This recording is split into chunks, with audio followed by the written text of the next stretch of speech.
Today in Becca's Bakery, I will be demonstrating how to model roses using your bare hands.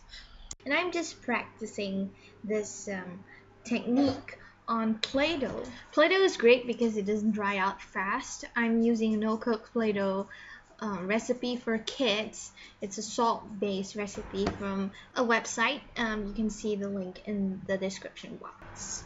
Once you've figured out how to make roses and you practice it a lot so you can get that realistic look, which can only come through practice and by using your eye to see what looks great on roses and what doesn't, you can literally make roses out of anything. The sky's the limit.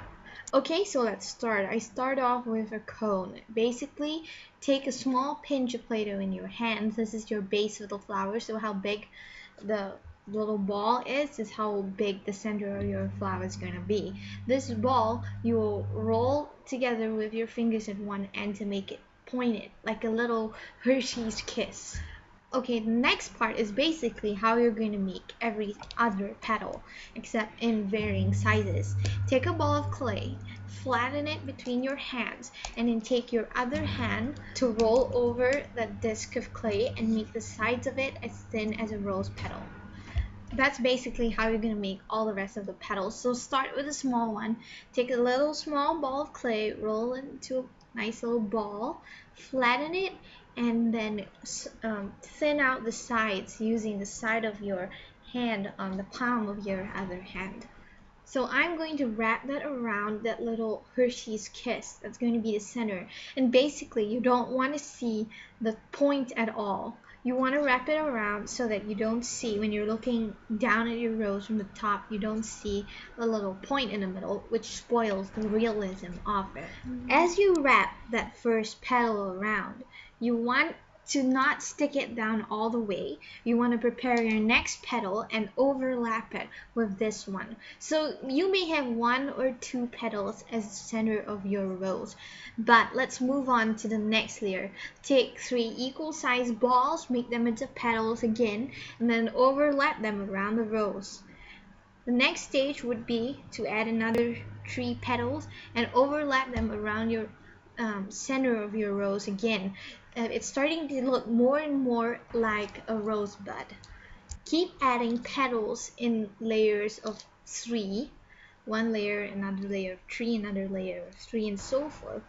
As your rosebud gets bigger, you've got to make bigger and bigger petals, and they'll be slightly turned back the further you go. Maybe after 3 layers, what I would do is use one of my fingers and turn the little bit, that little thin bit at the top of each of that layer of petals, 3 petals around, and just turn it, curl it back just ever so slightly. And the next row, what I may do is take 2 fingers. It's sort of like a pinching formation that my fingers are in a V shape, and I'm going to use that to turn back the top of the next layer, this layer, the 3 petals of this layer, back just ever so slightly in just a little V shape, and that's how you get that beautiful realistic rose. Just curl the edges back in a V shape, just ever so slightly. Certain rose varieties will have more of a curl back, and you can experiment with the ratio of large petals to that are just curved in, which they basically are at the beginning, to the ones that are curved out.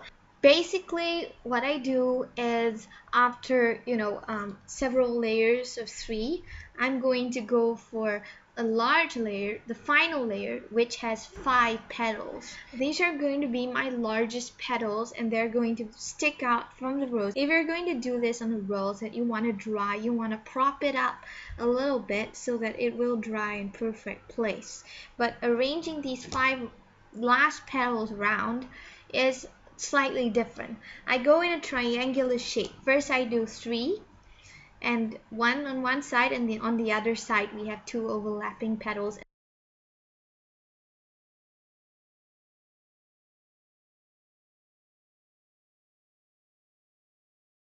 And then I have 2 large ones to sandwich in like a star shape of 5-figure arrangement of the last 5 petals.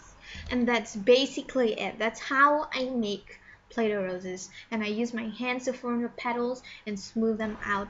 I hope you found this tutorial to be helpful, and if you try out my method, do let me know if it's helpful and if you've got the same or if you've got beautiful realistic results for your model roses.